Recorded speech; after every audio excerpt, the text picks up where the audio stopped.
Aadhaar card സൗജന്യമായി update ചെയ്യാനുള്ള സമയപരിധി ഇപ്പോൾ ഉയർത്തിയിരിക്കുകയാണ്. നേരത്തെ ഇത് ജൂൺ 14 വരെയായിരുന്നു. എന്നാൽ വീണ്ടും ആധാർ അപ്ഡേറ്റ് ചെയ്യുന്നതിനുള്ള തീയതി unique identification authority of India നീട്ടിയിരിക്കുകയാണ്. സൗജന്യമായി ആധാർ അപ്ഡേറ്റ് ചെയ്യുന്നതിനുള്ള സൗകര്യം 2026 ജൂൺ 14 വരെയാണ് നീട്ടിയിട്ടുള്ളത്. ഈ സൗജന്യ സേവനം മൈ ആധാർ പോർട്ടൽ വഴി മാത്രമേ സാധ്യമാക്കാൻ സാധിക്കുകയുള്ളൂ. ആധാറിലെ വിവരങ്ങൾ കൃത്യമായി അപ്ഡേറ്റ് ചെയ്യേണ്ടത് പ്രധാനമായിട്ടുള്ള ഒന്ന് തന്നെയാണ്. ആധാർ ഉടമകൾക്ക് തിരിച്ചറിയൽ രേഖ, മേൽവിലാസം തെളിയിക്കുന്ന രേഖകൾ എന്നിവ ഓൺലൈനായി അപ്ഡേറ്റ് ചെയ്യാൻ സാധിക്കുന്നതുമാണ്. താമസ സ്ഥലം മാറുന്ന സാഹചര്യത്തിലൊക്കെ വിവരങ്ങൾ അപ്ഡേറ്റ് ചെയ്യാൻ സൗജന്യമായി തന്നെ സാധിക്കുന്നതുമായിരിക്കും. ആധാർ കാർഡ് എടുത്ത് 10 വർഷം കഴിയുമ്പോൾ ആധാർ വിവരങ്ങൾ പുതുക്കേണ്ടതാണ്. പേര്, വിലാസം അല്ലെങ്കിൽ രേഖകളിൽ മാറ്റമുണ്ടെങ്കിൽ അതും അപ്ഡേറ്റ് ചെയ്യേണ്ടതാണ്. എന്നാൽ മൊബൈൽ നമ്പർ, ഇമെയിൽ, ബയോമെട്രിക്സ് തുടങ്ങിയവ അപ്ഡേറ്റ് ചെയ്യുന്നതിന്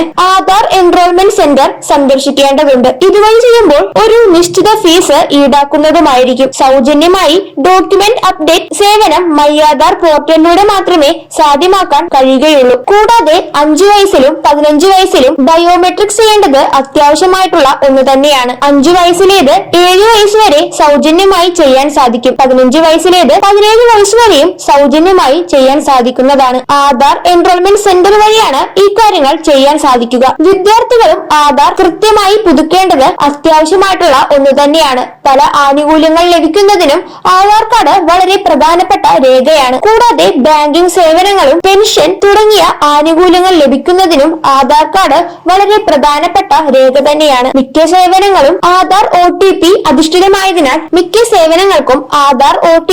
അധിഷ്ഠിതമായതിനാൽ ആധാർ കാർഡ് പുതുക്കേണ്ടത് അത്യാവശ്യമായിട്ടുള്ള ഒന്ന് തന്നെയാണ്. നേരത്തെ മൈ ആധാർ പോർട്ടൽ വഴി ജൂൺ 14 വരെയായിരുന്നു സൗജന്യമായി പുതുക്കാൻ പറ്റുമെന്ന് പറഞ്ഞിട്ടുണ്ടായിരുന്നത്. അതാണ് ഇപ്പോൾ 2026 ജൂൺ 14 വരെ നീട്ടിയിട്ടുള്ളത്. ഇനി മൈ ആധാർ പോർട്ടൽ വഴി സൗജന്യമായി പുതുക്കാൻ സാധിക്കുന്നതുമാണ്. ആധാറിൽ ഏതെങ്കിലും വിധത്തിലുള്ള മാറ്റങ്ങൾ സംഭവിച്ചു കഴിഞ്ഞാൽ അവ കൃത്യമായി തന്നെ മാറ്റേണ്ടതുണ്ട്. അതിനാൽ ഈ വിവരങ്ങൾ കൃത്യമായി മനസ്സിലാക്കിയതിനു ശേഷം ഇവ ശരിയായ രീതിയിൽ തന്നെ ചെയ്യേണ്ടതുമാണ്. ആധാർ കാർഡ് വളരെ പ്രധാനപ്പെട്ട രേഖകളിൽ ഒന്നായതുകൊണ്ട് തന്നെയാണ് ആധാറിലെ വിവരങ്ങളിൽ മാറ്റം സംഭവിച്ചാൽ കൃത്യമായി തന്നെ പുതുക്കണമെന്ന് പറയുന്നതും.